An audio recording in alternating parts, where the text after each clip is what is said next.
Pigkondusir sa Banwanin Milaor, Camarines Sur sa Pagikan Milaor Municipal Police Station ang kick-off ceremony para sa pagselebrar kan Women's Month celebration sa nasyon.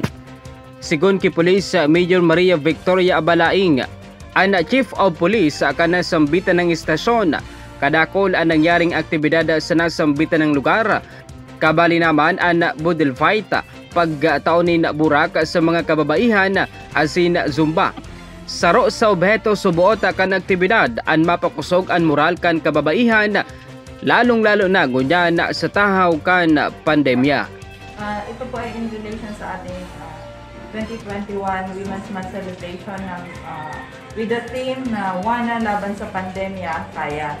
So, ang invited namin na guest of honor and speaker kanina is si Engineer Odessa Reyes. Para nagbigay siya kanina na mga women empowerment message sa ating mga kababaihan. And after noon, nagkaroon tayo ng budel fight, and then ngayong afternoon, we will be having our Zumba sa municipal covered court. Right after noon, mamimigay tayo ng mga flowers para sa mga kababaihan, sa mga dalaga, sa mga nanay, para ma-boost naman yung moral nila. And then meron din kami dito yung photo boost, Wana photo boost.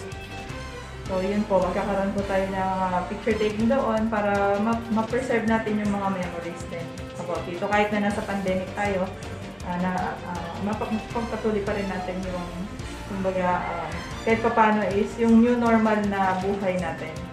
And makakaya natin to sa pagtutulungan natin lahat. Kinakarkulong de mababa sa 50 ang nagpartisipar sa nasambitan ng programa. Yan ang bareta gikan sa One Media, TV48 Naga, Jerome Breeze para sa News Force Bicol.